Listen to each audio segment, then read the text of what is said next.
오후에 하나님 말씀은 이제 우리 요한복음 14장으로 들어가겠습니다. 자, 14장에는 여러분이 보실 때 참으로 익숙한 그런 말씀들이 많이 나오는 장이다, 그렇게 보시면 돼요. 특히나 우리에게 참 너무나도 잘 알려진 유명한 구절이 있죠. 나는 길이요 진리요 생명이라. 이 구절이 바로 14장에 있다 이거죠. 그래서 이 14장의 주제는 바로 예수 그리스도가 얘기하신 대로 길이요 진리요 생명이라 이거죠. 이게 주제예요. 그러니까 왜 이 말씀을 하시느냐 이거죠. 사람은 예수 그리스도가 없으면 아무것도 아니란 존재예요. 그리고 누구든지 예수 그리스도를 믿게 되면 어떤 거예요? 그 사람은 유일한 길이요 진리요 생명을 이렇게 알게 되고 소유하게 된다는 얘기죠. 그렇죠? 자, 그래서 14장 1절부터 11절까지는 그 교환 위에 나온 대로 길이요 진리요 생명이신 예수 그리스도를 믿으라, 이제 이 주제로 우리가 공부를 할 거고요. 12절부터 24절까지가 영원히 함께 하시는 예수 그리스도다 이거죠.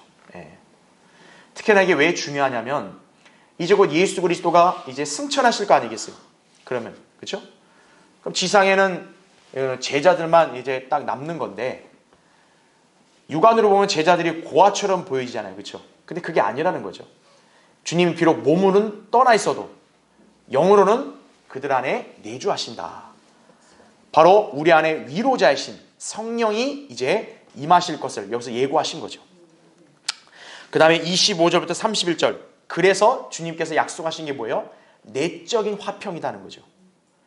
내가 비록 너희 눈에는 안 보여도 어떤 거예요? 너희는 근심하거나 슬퍼하지 말라는 거죠. 바로 뭐냐면 주님이 영으로 너희 안에 있으니까 너희는 화평을 지닌다. 이제 이것을 우리에게 약속하는 거죠. 그래서 14장은 정말 신약 성도들이 이렇게 위로를 삼고 또 이렇게 유념할 수 있는 너무나 중요한 진리들이 여기 많이 언급이 된다, 그렇게 이해하시면 돼요. 그래서 밑에 보시면 14장부터 주 예수 그리스도께서 십자가에 달리시기 전날 밤에 있었던 최후의 만찬 자리에서부터 겟세마네 동산으로 가실 때까지 제자들과 긴밀하게 나누신 대화들과 가르치신 말씀들이 언급된다는 얘기죠. 상황을 기억해 보시면 13장에서 유다 이스카리옷은 이제 사탄이 그 안에 완전히 충만해서 어때요? 예수님 배반하려고 나갔단 말이에요. 그러니까 지금 거기 이제 식사 자리에는 예수님과 순수한 제자들만 남아있는 거죠. 그러니까 예수님이 그 제자들과 하시는 말씀은 단순히 일반 사람에게 전하는 메시지와는 좀 차원이 다른 거죠. 그래서 1차적으로 그 당시의 제자들이지만 더 확대해 보면 오늘날 신약 성도들에게도 적용되는 이 중요한 진리들을 이제 여기서 가르치시는 거죠. 그래서 14장에서 이제 다락방에서 마지막 대화를 하시고 이제 15장부터는 뭐냐면 겟세마네 동산으로 이동하시는 중에 이제 길을 가시는 중에 그 사이에도 예수님의 제자들이 가르치신 그 말씀들이 15장, 16장 이렇게 나온다, 그렇게 이해하시면 됩니다. 그러니까 여기 14장은 어떻게 보면 다락방에서 떠나시기 직전에 하신 마지막 대화 내용이다, 그렇게 이해하시면 돼요. 자, 그럼 이제 우리 14장 먼저 1절부터 3절을 보겠습니다. 너희는 마음에 근심하지 말라. 너희가 하나님을 믿으니 또한 나를 믿으라. 나의 아버지 집에는 많은 저택들이 있느니라. 여러분 거기 저택들 잘 표시해 두세요. 그렇지 아니하면 내가 너희에게 말하였으리라. 나는 너희를 위하여 처소를 마련하러 가노라. 내가 가서 너희를 위하여 처소를 마련하면, 거기도 잘 표시해 주세요. 다시 어때요? 와서 너희를 내게로 영접하여 내가 있는 그곳에 너희도 있게 하리라. 이렇게 약속을 하시죠. 그렇죠? 자, 여러분 이제 이 구절을 통해서 지금 제자들의 심경이 어떤지를 우리가 읽을 수 있어요. 자, 1번 보세요. 그 교환에. 자, 1절에서 먼저 예수님이 너희는 마음에 근심하지 말라 이렇게 말씀하죠. 여러분 왜 이 말씀하셨겠어요? 지금 제자들의 마음이 어떻다는 거예요? 근심으로 가득 차 있어서 그러는 거예요. 제자들은 실로 지금 혼란스러운 마음 상태예요. 그러니까 주님은 지금 어떤 거예요? 그들을 위로하시려고 먼저 이렇게 말문을 여시는 거죠. 야, 근심하지 마라 이거죠. 자, 그럼 왜 이 제자들이 혼란스러운 마음을 가졌느냐? 괄호 1번 보세요. 주님께서는 13장에서 제자들이 따라갈 수 없는 곳으로 떠날 것이라는 청천벽력과도 같은 말씀을 꺼내심으로써 그들의 마음을 뒤흔들어 놓으셨다는 얘기죠. 이 당시에 제자들을 보세요. 얼마나 예수님이 의지가 되겠어요. 그렇죠? 자기들에게서 예수님은 절대적인 분이에요. 근데 지금 그분이 갑자기 뭐라고 얘기하신 거예요? 나 이제 곧 떠난다? 이거죠. 같이 가는 게 아니에요. 너희들은 이 땅에 남아있고 나는 떠난다? 이거죠. 그리고 더 이들이 충격을 금치 못하는 그런 소식이 뭐였냐? 예수님이 너희 중에 하나가 나를 배반할 거라고. 우리는 똑같은 예수님의 제자들로서 다 이렇게 완전히 우리가 일치되고 똘똘 뭉쳤는 줄 알았는데 너희 중에 하나는 배반자다. 또 그 전에 예수님 뭐라 그랬어요? 너희 중에 하나는 마귀다 그랬잖아요. 자, 그 와중에 베드로는 목숨을 걸고 주님을 따르겠다고 그렇게 나섰죠. 근데 예수님은 그런 베드로의 결심에 대해서 뭐라고 반박하며 말씀하세요? 너는 3번이나 나를 부인하리라. 당시 제자들 그룹에서도 베드로는 참 열성적인 제자로 보여졌을 거예요. 그렇죠? 근데 오히려 그런 제자조차도 뭐라는 거예요? 예수님을 3번이나 부인한다. 자, 13장의 분위기 전체를 보니까 어떠겠어요? 지금 제자들의 분위기는 침울할 수밖에 없는 거예요. 그래서 괄호 2번. 그러다 보니 제자들은 지금 혼란 상태에 빠져 있는 것이다 이거죠. 지금 그들이 마음에 근심을 하게 된 것은 어찌 보면 당연지사라 할 수 있겠죠. 그렇죠? 왜냐하면 13장을 내용을 딱 보니까 그들에게 좋은 말씀이 없어요. 그렇죠? 자, 그런 제자들의 상태를 누구보다 잘 아시는 주님께서 그들을 향해 마음에 근심하지 말라 이렇게 위로를 해 주시는 거예요. 그래서 자, 괄호 3번 보세요. 자, 밑줄을 쳐놨죠. 그럼 제자들의 흔들리는 마음은 대체 왜 그럴까 이거예요. 주님의 약속에 대한 확고한 신뢰가 부족한 데서 비롯된 것으로 그것은 마음의 근심과 두려움으로 이어지기 마련이다라는 얘기죠. 성도들도 마찬가지예요. 성도를 하면서 왜 그 사람 안에 근심과 그 사람 안에 슬픔과 그 사람 안에 그런 걱정과 좌절이 왜 많냐 이거예요. 하나님의 약속의 말씀을 지금 확고하게 믿지 않아서 그런 거예요. 그러니까 그런 사람 뭡니까? 항상 낙심하고 항상 불평하고 절망하고 그런다는 얘기죠. 그러다 보니까 어때요? 주님은 그러한 제자들 또 오늘날 또 그런 상태에 있는 성도들을 위로하시는 거죠. 근심하지 말라 이거죠. 그러려면 어떻게 해야 돼요? 주님을 온전히 신뢰해야겠죠. 그래서 바로 뒤에 주님이 하신 말씀이 뭐예요? 1절 뒷부분에 너희가 하나님을 믿으니 또한 나를 믿으라 이거예요. 하나님 믿고 있는데요? 근데 그 사람 근심하고 있어요. 그러니까 온전한 신뢰가 아니라는 거죠. 하나님께서 하신 약속의 말씀, 위로의 말씀을 온전히 믿지 않으니까 근심하고 있는 거예요. 그러니까 주님이 위로하면서 근심하지 마라. 근심을 안 하려면 어떻게 해야 돼요? 하나님을 온전히 믿어야 되는 거예요. 약속의 말씀을 믿어야 되는 거죠. 그래서 이제 여러분 이제 계속 우리가 보겠지만 그래서 14장에서 계속 뭐가 나오냐면 제자들에게 위로가 되는 약속들이 자꾸 나오는 거예요. 잠시 뒤에 볼 하늘의 처소라든지 또 그 뒤에 나올 너희는 이 땅에서 더 위대한 일들 할 것이라든지 또 기도하면 응답될 것이라든지 또 위로자가 너희 안에 내주하실 거라든지 이런 말씀을 자꾸 주시는 거예요. 그런 말씀을 받았으면 어떻게 해야 돼요? 확고히 그걸 믿어야죠. 그러면 근심을 안 한다는 얘기예요. 그럼 오늘 이 자리에 있는 여러분도 마찬가지인 거예요. 인생의 파고를 겪을 때 위기에 닥칠 때 얼마나 참 두렵고 또 얼마나 염려가 되겠어요. 그럴 때 하나님께서 이 땅에 남아있는 우리에게 하신 이 약속의 말씀을 잘 유념해야 되는 거예요. 그럼 확고하게 믿으면 어떤 거예요? 여러분은 근심하지 않게 되는 거예요. 자, 2번 보십시오. 1절에 너희가 하나님을 믿으니 또한 나를 믿으라 이렇게 말씀하죠. 예수님께서는 제자들에게 하나님을 믿듯이 자신을 믿으라고 명하시는 거예요. 자, 이것은 곧 뭐를 나타내냐? 예수님이 곧 누구다? 하나님이시라는 거죠. 그러니까 이 사람이 하나님을 믿는다 그러면 사실 누구도 믿어야 되는 거예요? 예수 그리스도를 믿어야 되는 거예요. 예수 그리스도를 믿지 않으면서 하나님 믿는다, 여호와를 믿는다, 그런 거짓이라는 얘기죠. 괄호 1번 보시면 예수님에 따르면 제자들은 여전히 그분을 전적으로 믿지 않았다고 볼 수 있다라는 거죠. 자, 여기 제자들이 이의를 제기할 수 있어요. 우리 하나님 믿어요. 아니, 예수님을 따르는 제자들 중에 하나님을 안 믿는 사람이 어디 있어요? 그렇죠? 근데 지금 주님은 뭐라 그래요? 하나님을 믿으니 나를 믿으라 하죠. 아직도 예수님을 제대로 못 믿고 있는 거예요. 자, 문제가 뭘까요? 하나님을 믿는다는 것, 이 자체는 그렇게 중요한 게 아닙니다. 왜일까요? 하나님의 존재하심을 믿는 것은 누구도 믿기 때문에 그래요? 마귀도 믿기 때문에 그래요. 그러니까 정신이 어지간히 나간 사람이 아니고서는요, 하나님의 존재를 의심하고 부인할 사람은 없는 거예요, 사실. 하나님이 살아계신다는 것은 그냥 건전한 상식과 양심만 있어도 다 알 수 있고 믿을 수 있는 거예요. 거기 교환에도 나오잖아요. 야고보서 2장 19절에 보면 내가 한 분 하나님이 계심을 믿으니 잘하는 것이라. 잘 보세요. 누구도 믿는데요? 마귀들도 믿고 떠느니라 이거죠. 마귀들은 하나님의 존재하심을 믿는 거에 더해서 막 무서워 떨기까지 하는 거예요. 근데 오늘날 인간들 중에는 하나님에 대해서 떠는 사람 있어요? 없지요. 오히려 기세등등하고 거만을 떨면서 하나님 좀 믿어볼까? 이러고 있죠, 인간들이. 마귀보다 못한 믿음이에요. 그런 면에서 지금 제자들의 믿음은 주님께서 보실 때 온전하다 볼 수는 없는 거예요. 하나님을 믿고 있다 이거예요. 그걸로 끝났다. 그러면 아무 의미 없다는 거죠. 왜냐? 그 정도는 마귀도 한다는 거죠.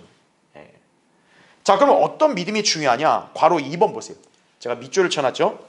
예수 그리스도께서는 제자들이 하나님을 믿으니 그 믿음을 지속하되 또 그 믿음을 어디 믿음으로까지요? 예수 그리스도를 믿는 믿음으로까지 확장되도록 격려하고 계신다는 얘기죠. 여호와 믿습니다. 그걸로 끝나면 안 된다는 얘기죠. 예수 그리스도가 하나님이시라는 점도 알고 믿어야 된다는 얘기예요. 그래야 비로소 이제 제대로 된 믿음으로 출발하는 거예요. 그래서 제가 밑줄을 쳐놨죠. 예수 그리스도께서 누구이심을 믿는 거예요? 주 하나님이심을 믿는 거란 얘기죠.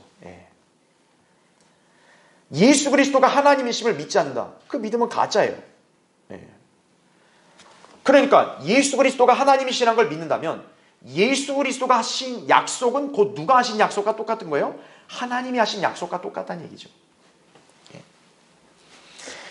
자, 다음 시간에 보겠지만 주님은 빌립을 향해서 이렇게도 말씀하셨죠. 나를 본 자는 누구를 봤다? 아버지를 보았느니라. 그죠? 하나님 좀 보여주세요. 하나님 보여줘? 나를 보면 하나님 본 거야. 이거죠. 무슨 의미예요 그게? 예수님이 하나님이시란 얘기죠. 하나시니까. 그렇죠? 자, 다음 페이지 보십시오.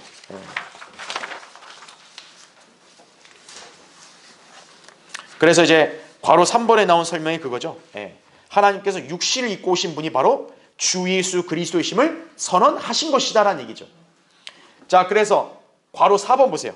이제 2페이지 넘어오셨으면 그러므로 지금 제자들에게 필요한 것은 하나님을 믿는 것과 같이 누구를 또 믿어야 한다는 데 있다고요? 예수 그리스도를 믿어야 한다는 데 있다라는 얘기죠. 자, 예수님께서는 자신을 하나님으로서 믿으라고 제자들에게 당부하고 계신 것이다 이거죠. 그렇다면 어떻게 되겠어요? 지금부터 예수 그리스도가 그 제자들에게 하신 약속의 말씀은 곧 하나님의 말씀이라는 거죠. 자, 하나님을 믿는다고 하는 사람은 하나님의 말씀도 똑같이 믿어야 되는 거예요. 그렇죠? 하나님을 믿는다고 하는데 하나님 말씀 안 믿어요. 그럼 가짜예요, 그건. 그렇죠? 우리 인간 사이의 관계도 마찬가지잖아요. 내가 누구를 신뢰하면 어때요? 그 사람이 나에게 한 약속도 난 그대로 믿지. 내가 너는 믿는데 약속은 못 믿겠다. 그런 말을 한 적이 없잖아요. 누구도. 그렇죠? 그러니까 마찬가지로 내가 하나님을 믿는다. 그러면 어떤 거예요? 하나님의 말씀도 그대로 믿는 거죠. 예수 그리스도가 하나님이십니다. 그렇다면 예수 그리스도의 말씀도 곧 하나님의 말씀이라는 점. 그러한 믿음을 가져야 어떤 거예요? 그게 진정한 믿음이라는 거죠. 그래야 확고한 믿음과 신뢰가 그 사람 안에 딱 형성이 되는 거예요. 자, 이제 3번을 보겠습니다. 자, 2절에 하신 말씀인데 그럼 예수님은 왜 가실까요? 왜 제자들을 이렇게 놔두시고 하늘로 먼저 가시느냐? 그 이유를 말씀하죠. 나는 너희를 위하여 뭐를 마련하러 가노라? 처소를 마련하러 가노라. 이거죠. 주 예수 그리스도께서는 제자들뿐만 아니라 모든 구원받은 성도들을 위한 거처를 마련해 주심을 우리에게 보여준다는 얘기죠. 예. 여러분 지금 이 요한복음 14장 이 말씀은요 너무나 우리에게 중요하면서 귀한 약속인 거예요. 예. 여러분 이걸 그냥 막연하게 읽고 넘기시면 안 돼요. 자, 괄호 1번 보세요. 제가 밑줄을 쳐놨죠. 하나님께서는 인류 역사가 시작된 이래로 자기에게 속한 사람들을 위해서 언제나 뭐를 예비해 놓아요? 살 곳을 예비해 놓습니다. 우리 하나님이 얼마나 자상하신지를 보세요. 하나님이 성도들을 부르신단 말이에요. 세상으로부터. 그러면 성도들은 어디 있어야 돼요? 하나님이 우리를 불렀잖아요. 불러놓고 하나님이 야, 나 몰라. 네가 알아서 해. 이게 아니라 하나님은 늘 어느 시대든 그 성도들을 부르셨을 때 그들을 위해 항상 장소를 예비하신다는 거예요. 예. 거처가 모든 성도들에게 항상 정해져 있다는 점 아셔야 돼요. 자, 성경적 용례를 제가 거기 설명해 놨죠. 여러분 최초의 사람이 아담 있죠. 하나님이 아담을 창조해 놓고 그냥 가만 놔뒀어요? 네가 알아서 하려고? 아니죠. 아담을 위해서는 에덴의 동편에 동산을 예비해 놓으셨죠. 거기가 아담이 거처하는 곳이에요. 그 다음에는 이집트를 탈출한 이스라엘을 위해서는 카나안 땅을 마련해 주셨죠. 하나님께서 이스라엘 백성을 야 이집트에 나와 해놓고 그럼 니들 알아서 살라 이게 아니라 하나님은 애시당초 그들을 이집트에서 탈출시킬 때 그들을 카나안 땅으로 인도할 계획을 이미 가지고 계셨다고요. 예. 그러니까 젖과 꿀이 흐르는 카나안 땅은 이스라엘을 위한 예비된 장소인 거예요. 신명기 6장 10절 11절 나오죠. 자, 지금 여기서는 하나님이신 주 예수 그리스도께서 자신의 제자들에게 하늘에 있는 영원한 초소를 마련하러 가신다고 약속하고 계시는 거죠. 예.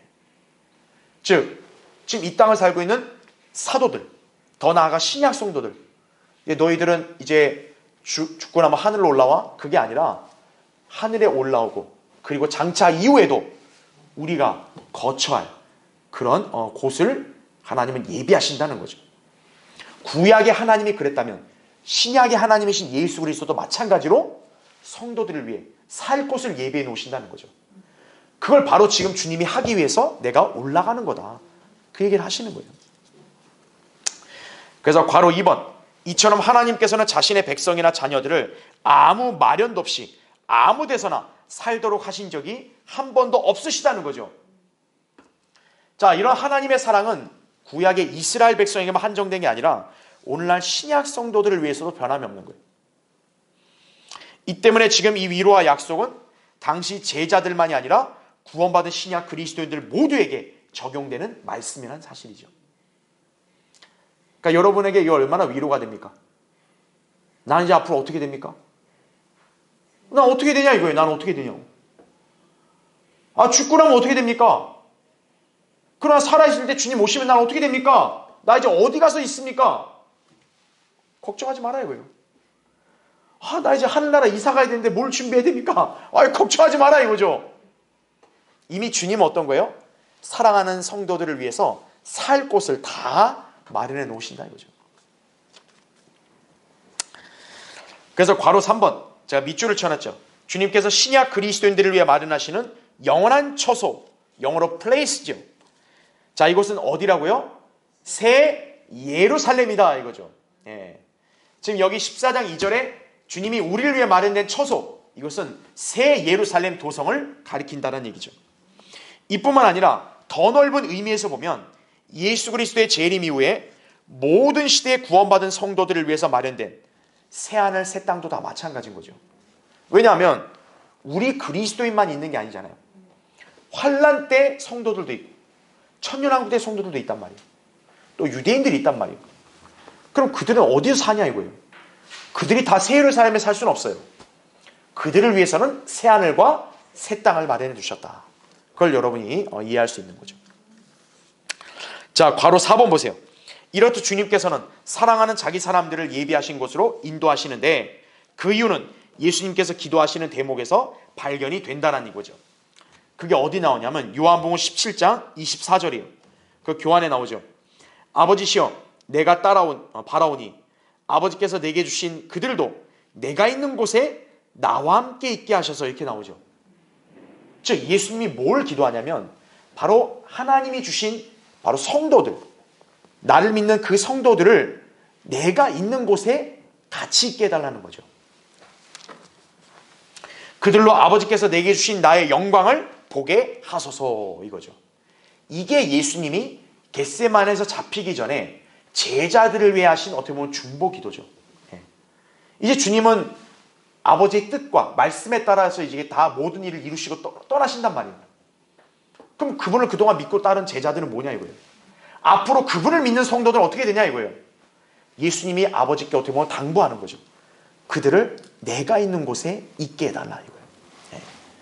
그러니까 어떤 거예요? 신약 성도들도 예수 그리스도와 함께 살아야 된다 이거죠. 그 처소가 바로 어디냐? 예수 그리스도가 계신 새 예루살렘, 그곳에 있는 거예요. 우리도. 자, 밑에 4번을 보십시오. 자, 또 2절의 말씀에는 자, 예수님이 이런 언급을 하세요. 나의 아버지 집에는, 그러면 뭐라 그래요? 많은 저택들이 있느니라. 자, 주목해 봐야 됩니다. 장차 성도들이 거하게 될 처소, 이거는 단순한 방들이나 주택이나 아파트가 아니라 뭐라고요? 호화로운 주택, 저택이라는 사실을 우리 모두 주목해야 된다는 거죠.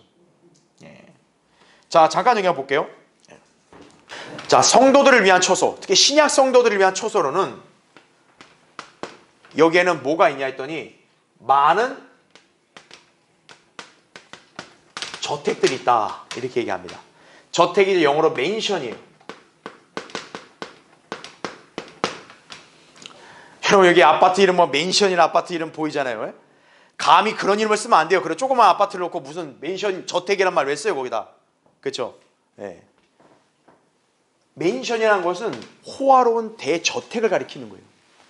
그러니까 지금 여기 예수님이 하신 말씀 뭐예요? 우리를 위해서 마련된 처소는 저택들이라는 거예요. 저택들. 예. 근데 이 개역성경 있죠? 이 변개된 성서 여기에는요 이 단어가 어떻게 되어 있냐면 방들, 그러니까 룸, 니들을 위해 룸을 주겠노라 이거죠. 아 주님 이 땅에서 방 3개짜리 살았는데 또 얼마 더 주려고, 그죠? 방들, 또 그냥 곳, 이런 식으로만 거할 곳, 이렇게만 변개된 성경 만든 거예요. 왜냐? 아 이성적으로 이해가 안 되는 거예요. 아 어떻게 구원받은 사람이 한두 명 다니는데 어떻게 이렇게 저택을 줍니까? 아유 주님 저 같은 게 무슨 저택입니까? 나는 주제를 압니다. 그냥 조그마한 그냥 이 원룸 투룸이나 주세요. 예. 아 하나님을 갖다가 그렇게, 하나님이 그렇게 돈이 없는 분이에요? 예? 아 언제부터 이렇게 검소하고 겸손하다고 뭐 아니 이게 방 원룸이나 투룸이나 달라고. 아 이 땅에서도 그렇게 살았는데, 그렇죠? 아 이게 좁은 그런 방에 살았는데 주님은 약속하는 거예요. 아니다. 너희들 위해서 뭐요? 저택들을 준다. 저택들. 여러분 이렇게 재벌들의 저택들 가보셨어요? 비교가 안 된다고요. 저택에 가면 뭐가 있어야 돼요? 마당도 있고, 연못도 있고, 그렇죠? 예. 방은 뭐 몇 개예요, 그렇죠? 예. 아 그런 게 저택 아니겠어요? 그러니까 예수님 말씀에 따라 우리한테 그런 걸 주셔야 되는 거예요. 예. 뭐 이런데 그냥 당첨해가지고 추첨해가지고 가고 이게 아니라고요. 누구나 다 일로 가게 하시는 거예요. 성경에서 이렇게 말씀했으면 이렇게 맞는 거예요. 인간이 머리 굴려가지고 이거 도저히 이해가 안 되겠는데 맞다. 그냥 방 한 칸만 주세요. 그게 아니라 이거죠. 저택을 주시는 거예요. 저택. 왜 이 저택이 가능하냐? 이 저택이 바로 어디에 있는 거예요?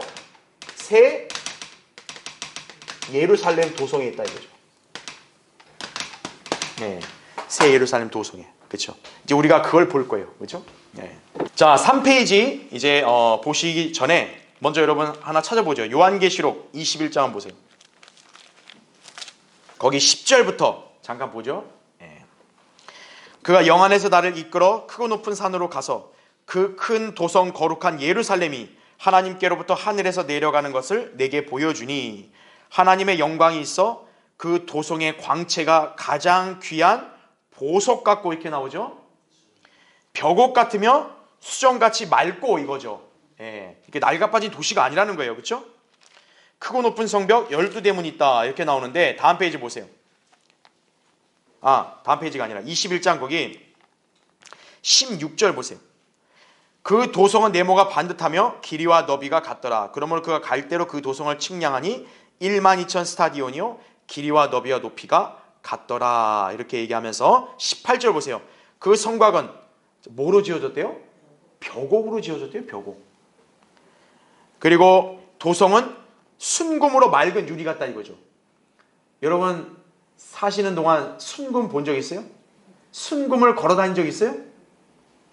여기 아스팔트 얼마나 지저분해요. 순금으로 된 길을 걷는 거예요. 자,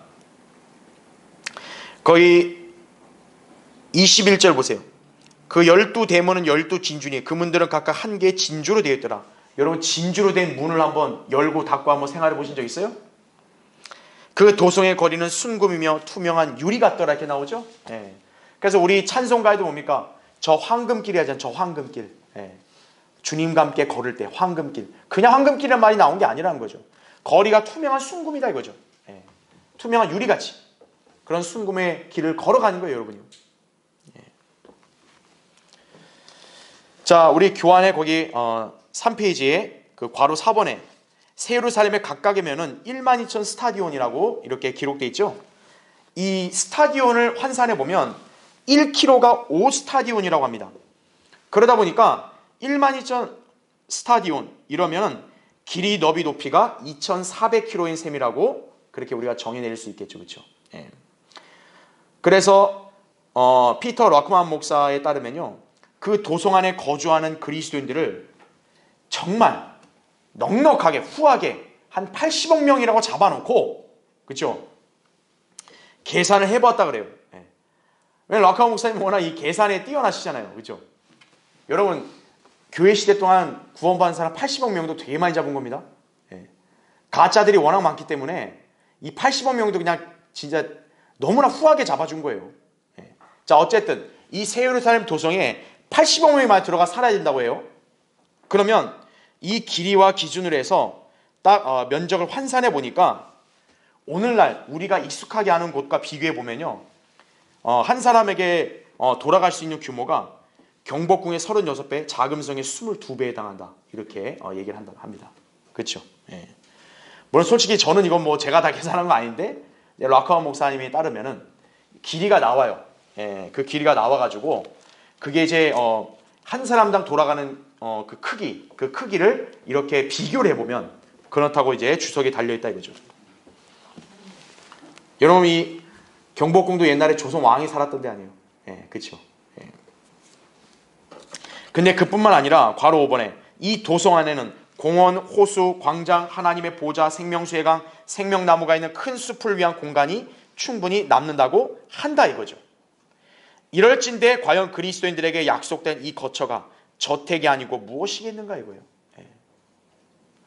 한 사람에게 돌아가는 저택의 규모가 이 정도인데 우리가 그 저택 하나만 있는 게 아니라 그 도성이잖아요. 도성. 다 외곽 지역 다 있을 거 아니에요. 그것도 훨씬 남는다 이거죠. 그리고 거기에는 뭐 공원이나 호수나 광장 이런 게 다 있지 않겠느냐. 또 성경에는 거기 생명수의 강도 흐른다고 했고 그렇죠. 천년왕국 성전에. 그러니까 여러분 보세요. 여러분이 그 정도 저택에 사는 거예요. 실감이 안 오죠? 실감이 안 오면 어떡할 거예요? 아유 성경이 그냥 과장하고 있네 그냥 이럴 거예요? 그건 믿지 않는 사람이죠. 네. 성경에 기록된 그대로라고요. 여러분이 대저택에 산다니까요. 여러분 여기서 평생 뼈 빠지게 일해도 돈 벌어서 이렇게 살 수 있는 곳 없어요. 네. 바로 주님은 뭡니까? 그분의 자녀들을 위해서 이러한 저택들을 마련해 주신다는 거죠. 네. 물론 정말 정확한 건 이제 올라가면 알겠죠. 네, 올라가면 알겠지만 현재 성경의 기록을 근거해 본다면 이 정도 규모에 해당된다는 거예요. 80억 명을 잡았을 때. 그 제가 볼 때 80억 명까지는 안 갈 거예요 아마. 네, 그리스도인들 중에. 그러면 우리가 차지할 공간은 그만큼 더 넓어지겠죠. 그렇죠. 예. 자, 주님은 바로 그러한 처소를 마련하시려고 올라가신 거란 얘기죠. 예. 자, 그럼 주님이 공수표를 날리셨을까요? 예? 그냥 우리 일 대충 눈속임하고 야 그냥 나 더 이상 생각하지 마 이렇게 하려고 올라가시려고 이렇게 그냥 9마리나 하신 거예요? 아니죠. 주님은 여기서 반드시 또 전제를 하신 게 뭐냐? 내가 다시 와서 너희를 영접한다 이거죠. 그게 이제 5번 보세요. 3절에 나온 말씀이 그거죠. 다시 와서 너희를 내게로 영접하여 내가 있는 그곳에 너희도 있게 하리라 말씀하는 거죠. 이 구절은 예수 그리스도의 공중재림, 바로 교회 휴거가 있을 때 비로소 성취될 약속이라는 얘기죠. 자, 괄호 1번 보십시오. 흔히 예수님께서 오시는 것에 관해 성도가 죽었을 때 그의 혼을 하늘로 데려가시기 위함으로 해석하는 이들이 있다는 거죠. 즉 뭐냐면 휴거와 재림을 문자 그대로 믿지 않는 사람들이 많잖아요. 근데 이건 사실 문자로 기록된 분명한 말씀인데 이걸 어떻게 꼬아서 해석할 거냐 이거예요. 그러니까 휴거와 재림을 문자적으로 안 믿는 사람들은 이런 구절을 보면 어떻게 해석하는 거예요? 아, 이거는 성도가 죽으면 이제 하나님이 위로해 주려고 너 일로 와라, 하늘나라 가자, 이런 식으로 해석하는 거예요. 그런데 성도들이 보세요. 죽을 때마다 그럼 예수님이 계속 내려오시는 거예요? 예? 아니잖아요. 성경 어디를 뒤져봐도 성도들이 죽을 때마다 주님이 그들을 데리러 내려오신다는 것은 어디에도 없어요. 그렇기 때문에 이 구절은 성도가 죽어서 낙원에 갈 때를 묘사한다, 그게 아니에요. 이거는 절대로. 자, 가령 스테판 있죠. 스테판. 사도행전 7장에 스테판이 돌에 맞아 거의 죽기 직전에 주님이 서 계셨단 말이에요. 그럼 그때 스테판이 이제 곧 죽으려고 하니까 주님이 내려왔어요? 내려와서 스테판 데리고 왔어요? 아니죠. 스테판은 오히려 뭐라 그래요? 주 예수여 나의 영을 받아주소서. 그렇게 하고 숨을 거뒀죠. 네. 주님이 그때 서 계신 것은 스테판을 영접하려고 서 계신 게 아니라 유대인들이 회개하고 메시아를 받아들였으면 내려오시려고 했던 거죠. 그렇죠? 그거를 갖다가 이게 곡해를 해서 어떤 거예요? 아, 성도들이 죽을 때마다 그들을 안식으로 데려가려고 예수님이 오시는 거라고. 그러니까 휴거는 그거 문자 그대로 사실 아니라고 헛소리 하고 있는 거예요. 여기서 주님 뭐라 그랬어요? 다시 내가 와서 그러죠. 와서 너희를 영접한다고 얘기하잖아요. 그렇죠? 이거 너희가 한두 명이에요? 아니잖아요. 제자들이 동시에 같은 날에 죽었어요? 아니잖아요. 그렇기 때문에 이거는 성도 개인이 죽어서 혼이 낙원에 가는 그 의미를 얘기하는 게 아니에요. 어느 한날에 주님께서 성도들을 영접하러 내려오실 때를 말하는 거죠. 그래서 괄호 2번 보시면 그러니까 사도 바울이 그리스도인이 죽을 때 뭐라고 묘사합니까? 그의 혼이 몸에서 떠난다는 표현을 쓰는 거죠. 그렇죠. 그러니까 주와 함께 있을 것이라고 그렇게 말했다 이거죠. 그러니까 그 순간에 주님께서 그를 데리러 오시는 게 아니라는 사실이라는 얘기죠. 그 밑에 제가 예시로 나온 구절을 보면 빌립보서 1장 21절 24절 이런 말씀이 있죠. 이는 내게 사는 것이 그리스도니 죽는 것도 유익함이라. 그러나 만일 내가 육신으로 산다면 이렇게 나오죠. 그렇죠? 그러니까 여기서 우리가 알 수 있는 게 뭐예요? 바울이 여기서 얘기하는 죽는 것은 육신이 죽는 거구나. 그거와 대조해서 내가 육신으로 산다 이 얘기하잖아요. 계속 보세요. 내가 그 둘 사이에 끼어 있으니 내가 뭐라고 해요? 떠나서 그리스도와 함께 있을 욕망을 갖는 그것이 훨씬 좋으나 육신에 남아있는 것이 너희를 위하여 더욱 필요하리라 이렇게 말하죠. 자, 여기서 주목해야 될 포인트. 바울이 죽을 때 그리스도가 데리러 오신다 그 얘기하는 게 아니죠. 오히려 바울은 뭐라 그래요? 내가 죽으면 어떤 거예요? 몸에서 떠나서 그리스도께 간다 이 얘기를 하고 있는 거죠. 그렇죠. 그래서 고린도서 밑에 5장 6, 8절도 몸에서 떠나 주와 함께 있는 것을 오히려 더 원하노라 이렇게 얘기하죠. 바로 이게 뭡니까? 성도가 죽었을 때 어떤 거예요? 그 몸에서 혼이 떠나서 이제 하늘로 가는 거죠. 주님이 그 죽은 사람들 이리 데리러 가시는 게 아니다 이 사실이죠. 그래서 밑에 괄호 3번 보세요. 결국 이 구절은 성도가 죽을 때 하늘나라에 가는 것에 대한 약속이 아니다 이거죠. 물론 우리는 누구나 육신의 장막을 벗게 되면 즉시 주님께서 계신 그곳에 있게 됩니다. 그렇죠? 근데 중요한 거는 우리의 온전한 몸까지 그곳에 있는 게 아니죠. 우리의 그냥 혼이 거기에 있는 거죠. 그렇죠? 필요한 게 뭡니까? 사람은 몸은 영이라는 완벽한 존재가 갖춰져야 되는 거예요. 그렇죠? 근데 우리의 육신의 이 죄의 몸은 하늘에 갈 수 있어 없어요? 없는 거죠. 우리가 비로소 하늘에 딱 완전히 가려면 우리의 몸 자체도 하늘에 속한 몸으로 변화가 돼야 비로소 하늘에 갈 수 있는 거예요. 그 일이 언제 이루어지는 거예요? 주님이 공중에 오셔야 우리가 휴거됨으로써 변화된다는 얘기죠.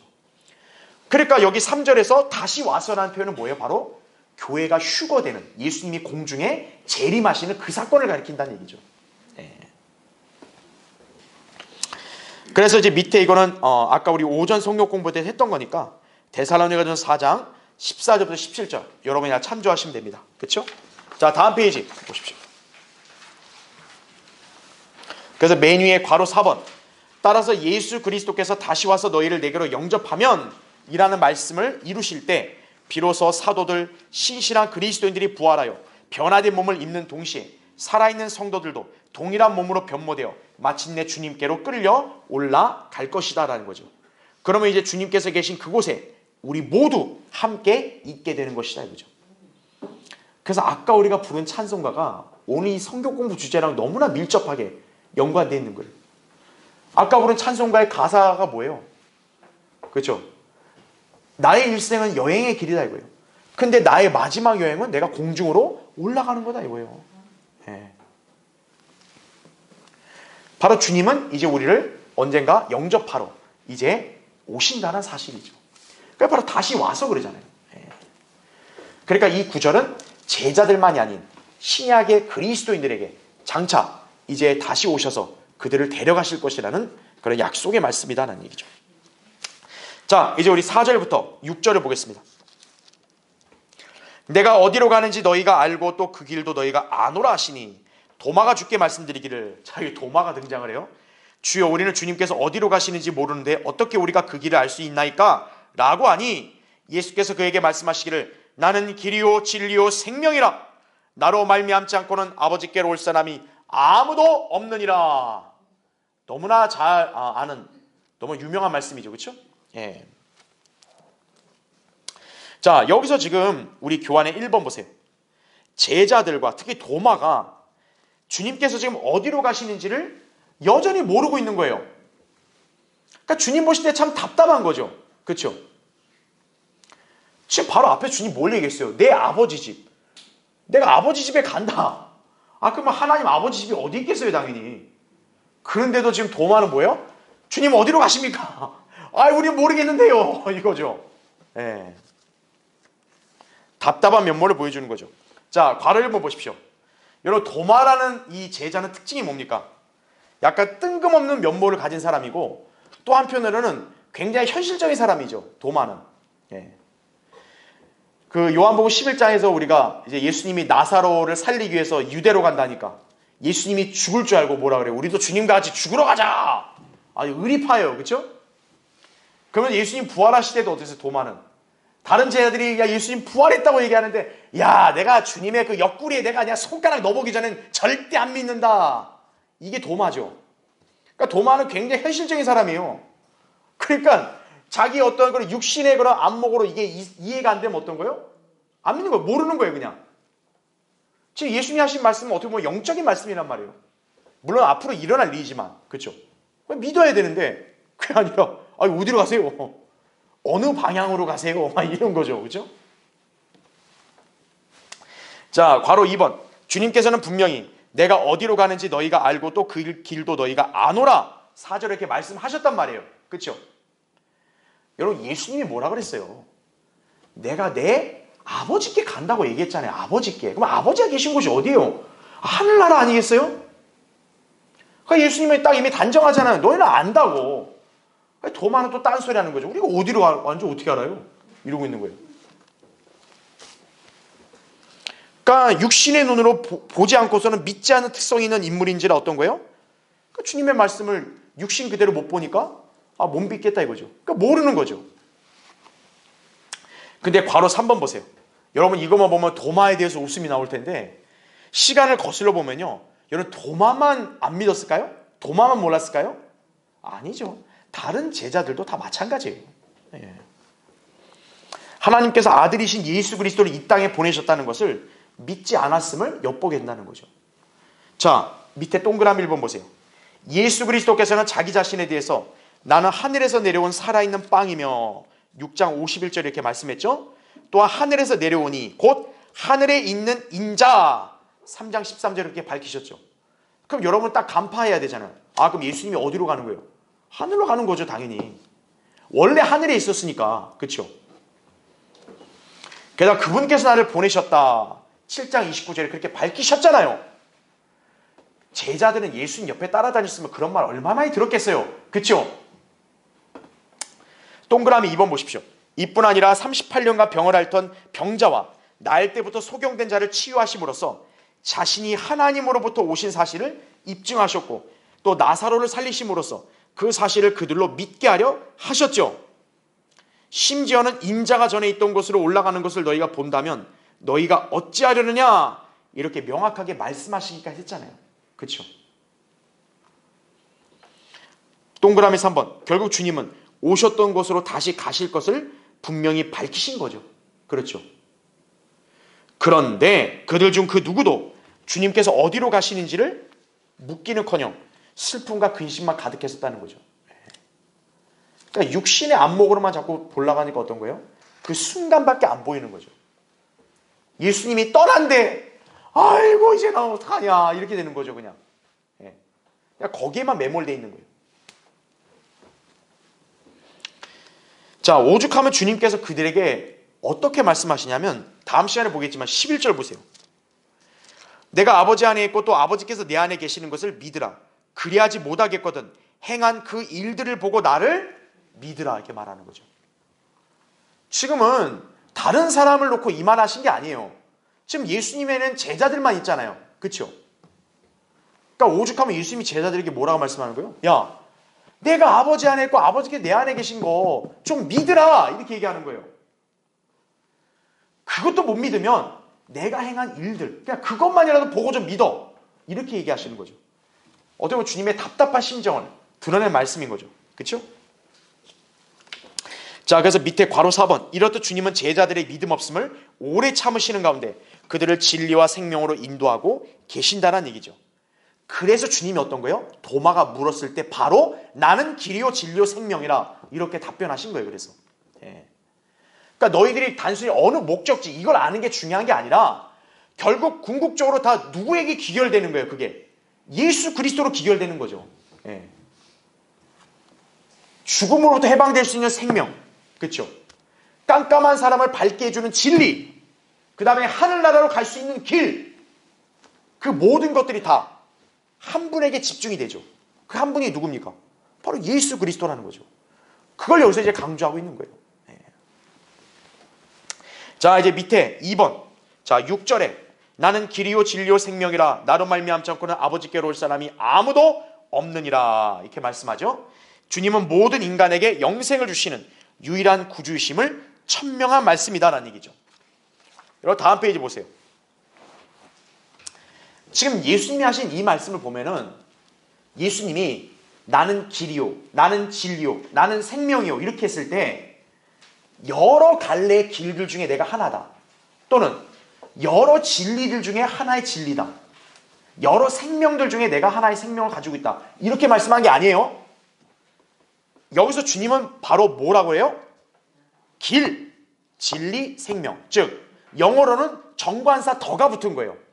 즉 이게 어떤 불특정한 어떤 대상에서 하나가 아니라 딱 특정한 대상이에요. 주님은 유일한 길이라는 거죠. 어떤 길? 아버지께로만 갈 수 있는 유일한 길이다 이거죠. 그리고 유일한 진리라는 거죠. 다른 것은 진리로 인정된다 안 된다? 안 된다는 사실이에요. 더 truth다. 그렇죠? 그 다음에 the life, 유일한 생명이라는 얘기죠. 그러니까 여러분 이 말씀 어때요? 굉장히 어떻게 보면 독단적인 거예요. 그러니까 주님은 다른 것을 인정해요 안 해요? 인정 안 하는 거예요. 그래서 이것 때문에 오늘날 현대 소위 지성인들이나 소위 대다수의 사람들이 성경을 거부하는 거예요. 그래서 왜? 성경은 왜 여러 가지 다른 학문과 교육과 여러 가지 지식을 왜 인정 안 씁니까? 이거예요. 왜 다른 종교를 인정 안 씁니까? 기독교는 왜 이렇게 배타적입니까? 그렇게 따진다고요. 근데 어쩔 수 없어요. 왜요? 예수 그리스도께서 친히 그렇게 말씀하셨기 때문에. 나는 길이요 진리요 생명, 나로 말미암지 않고는 누구도 하늘나라에 갈 수 없다는 거죠. 내가 성모 마리아님을 그렇게 경배했는데요, 못 간다 이거죠. 내가 공자님의 말씀을 그렇게 내 한평생 바쳐서 공부했는데요, 못 간다 이거죠. 내가 우리 부처님한테 얼마나 많이 절했는데요, 못 간다 이거죠. 네. 오직 예수 그리스도 한 분에는 안 된다는 거죠. 네. 그러니까 어떤 사람들이 야, 기독교란 종교는 너무 편협해, 배타적이야, 그렇게 따지는데 어쩔 수 없어요. 그게 하나님의 속성이기 때문에. 참 하나님은 몇 분이에요? 한 분이죠. 다른 분이 계세요? 아니란 말이죠. 예. 자, 그래서 괄호 2번은 자, 거기서 이제 설명한 내용 그대로예요. 자, 인류 역사의 수많은 성인들, 종교 창시자들, 신들, 여러분 그들이 인류의 죄 문제를 해결한 적 있어요? 없죠. 그런 사람들은 오히려 뭐라 그래요? 너희들이 착하게 살고 너희들이 뭔가 공적을 쌓아야지 이렇게 구원을 받을 수 있는 것처럼 그렇게 가르치잖아요. 그렇죠. 그 사람들을 위해서 자기들이 한 게 없잖아요. 근데 예수 그리스도는 어떤 거예요? 인류의 모든 죄인들을 위해서 자신의 생명을 희생시켜줘. 그렇죠. 너희들에게 내가 뭘 받겠다가 아니라 내가 너희들을 구원하기 위해서 나의 생명을 내어놓겠다 이거예요. 이게 예수 그리스도를 믿는 신앙과 다른 종교들, 다른 철학과의 차이라는 얘기죠. 더군다나 그들 중에 하늘나라에 간 사람이 있어요? 없다고요. 예수 그리스도를 제외하면 다른 길로는 하늘나라 갈 수 있어 없어요? 없어요. 지옥으로 가는 거죠. 예. 자, 그래서 괄호 3번 밑줄을 쳐놨죠. 예수 그리스도께서는 친히 부활하셔서 사망을 이기셨고 몸소 승천하심으로써 그분의 의로우심을 나타내셨다는 얘기죠. 그게 16장 10절에 나온 말씀인 거예요. 예. 그러니까 예수 그리스도가 죄가 없으니까 어떤 거예요? 하늘나라에 친히 올라갈 수 있는 거예요. 그러니까 하늘나라에 올라가지 못한다는 얘기는 죄이니까 못 올라가는 거예요. 예. 의롭지가 않은 거죠. 그렇기 때문에 지금 주님께서 선언하신 이 말씀은 일말의 거짓도 없고 절대적인 진리라는 거죠. 그래서 이게 어떻게 보면 굉장히 도전적인 말씀인 거예요. 왜냐? 만약에 이 말씀이 단 하나라도 뭔가 잘못됐다면 예수 그리스도는 인류 역사상 가장 심한 사기꾼이 되는 거예요. 그렇죠? 인류 역사 6,000년 동안 얼마나 많은 그런 성인 군자들, 얼마나 많은 신들이 있었어요. 예수님은 다 부정하는 거거든요. 다. 나만이 유일한 길이다. 나만이 유일한 진리 생명이다. 나를 빼놓고 니들은 하늘 못 간다. 그러면 둘 중에 하나예요. 그게 완벽한 진리이든 아니면 완벽한 거짓말이든 둘 중에 하나인 거죠. 그러니까 굉장히 도전적인 말씀인 거예요. 여러분은 어디에 해당되는지 다 알겠죠. 그렇죠? 자, 그래서 이제 괄호 4번 보세요. 자, 예수 그리스도께서 친히 소개한 대로 인류에게 길과 진리와 생명이 되신다 그랬죠? 자, 여기는 이제 교환을 여러분이 참조하시면 되고 간단히 설명드릴게요. 여러분, 길이라 했을 때는 어떤 사건을 연상하면 되냐? 창세기 28장에 보면 야곱이 베델에서 꿈을 꿉니다. 그때 꿈을 꿀 때 하늘까지 사다리가 있고 거기서 천사들이 오르락내리락 했다는 거죠. 그렇죠? 즉, 이 땅에서 하늘까지 연결해주는 사다리가 있죠. 그 사다리가 바로 누구를 예표하는 거예요? 예수 그리스도를 예표하는 거죠. 바로 그것이 우리에게 무엇을 가르쳐 주냐면 이 땅에 속한 인간들이 하늘로 갈 수 있는 유일한 통로라는 거죠. 예수 그리스도가. 예. 그 진리를 암시하는 거고요. 동그라미 2번 진리. 자, 에베소 4장 18절에 보면 구원받지 않은 죄인들은 명철이 어둡고 감각을 상실했다가 나와요. 한마디로 무지한 거죠. 그렇죠? 근데 그런 무지한 죄인이 어떤 거예요? 예수 그리스도를 만나면 진리를 소유하게 되는 거죠. 골로새서 2장 3절에도 뭡니까? 지혜와 지식이 누구 안에 감춰져 있다 그래요? 예수 그리스도 안에 감춰져 있다고 나온다고. 그렇죠? 그분이 진리라는 거죠. 동그라미 3번 생명이라. 마찬가지죠. 요한일서 5장 12절에도 아들이 있는 자는 생명이 있고 하나님의 아들이 없는 자는 생명이 없느니라. 예수 그리스도가 생명이라 그랬잖아요. 그렇죠? 나는 부활이요 생명이 이렇게 나왔단 말이에요. 그렇죠? 그러니까 예수 그리스도를 소유한 사람은 생명이 있는 거예요. 그러니까 예수 그리스도가 그 사람 안에 없어요. 그럼 생명이 없는 거예요. 그래서 성경은 그런 사람을 뭐라고 지칭하냐? 죽은 자라고 지칭하냐? 죽은 자. 뭘 죽은 자예요? 내가 호흡도 하고 내가 걸어다니고 뜀박질도 하는데 죽은 자라고요. 왜냐? 예수 그리스도가 없으니까. 예. 바로 이러한 심오한 진리를 우리에게 알려주는 거란 얘기죠. 여러분 이것을 잘 기억하시면 됩니다. 자, 그 뒤이어서는 다음 시간에 계속 공부하겠습니다.